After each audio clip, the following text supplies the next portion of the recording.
Hello, welcome to the Link Building Show, episode 49. My name is Sophie, and today I'm here with Oakley, and we're going to be talking about distribution and where to find your journalists. So Oakley, what's your first step when you finish writing a press release? Yeah, so the first thing I would do would be look at the press release and break down what topics or categories it falls into. So if it's a lifestyle piece, I'd be looking to send it to lifestyle journalists. If, for example, it's a finance piece, you want to be targeting finance journalists. Yeah. You don't want to be sending it to the wrong journalists, really. You want to be sending it to the ones who are writing about the topics that are included in your press release. So what softwares are available for finding journalists? So the three main ones that we use are Roxhill, Muckrack and Cision.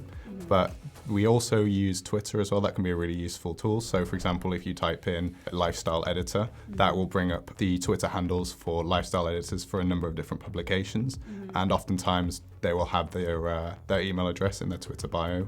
So that's one way to find emails to send to. Do you ever use Twitter to respond to the journal request hashtag to find specific journalists that are definitely looking for what you want? Yeah, so that hashtag for hashtag journal request can be really helpful. So oftentimes the journalist will put out a tweet saying they're looking for a certain expert to comment on something for a story, or they're looking for certain data or something like of that nature. That could be really useful, and you can reply to that tweet, or you can reply to that journalist in the tweet basically saying, oh, I've sent you this by email, and then obviously that's targeted to a specific journalist. So when you're building a list on Roxhill, Cision, etc., how many journalists do you aim to collate into one list at a time? So in a typical send, I'll look to include up to 100 journalists' emails in a list. That way it's more targeted and you're not including people who are irrelevant to that story. Yeah, so you're definitely targeting the ones that are most likely to actually use your press release and give you the links and the coverage that you're looking for. Exactly. So when you're looking for journalists, what criteria do you use to find the ones that most suit your press release? Is it about the publication they write for, topics they've previously written about, or do they specify what they're looking for, or is it kind of a mix of them all? So oftentimes journalists will write for multiple publications, or there will be journalists who are freelance journalists. So oftentimes aiming for a specific publication can have its limitations, because say you might be aiming for one publication and that freelance journalist ends up writing it up in a different one. So what we tend to do is we tend to focus on the specific categories that journalist will, like the general categories that journalist will write about. So if that journalist is typically writing about finance, for example, you can use Muckrack or Roxhill to filter by categories, or you can filter by when the articles were released. So if you wanted to look at, say, cryptocurrency articles that were released in the last 3 months, so they're really relevant. They're talking about it fairly recently. You can find those journalists that have written about it in the last 3 months. Yeah.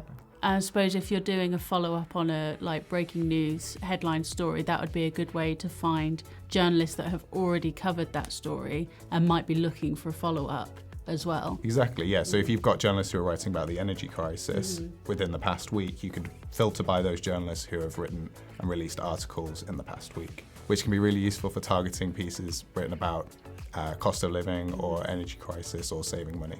Absolutely. And to finish off, what's the process like when you've made your list of journalists and then you want to send your press release? Do you send them out to each journalist individually, or is there an automation process in there? So the softwares that we use, the three that we mentioned earlier, they have their own built-in distributions. So you can create the lists in, say, Muckrack or Roxhill, and then you can send them directly from there. For example, in Muckrack, however, you're limited by how many people you can send to. So that is typically only up to 50 journalists in one list, whereas Roxhill, you can send to a few more people. What we will tend to do is, personally, I don't tend to address the person directly. I tend to just send them the press release, because journalists are really busy. They don't necessarily need you to sort of give you like a little bit of an intro about who you are or like what the piece is about, because the piece should speak for itself.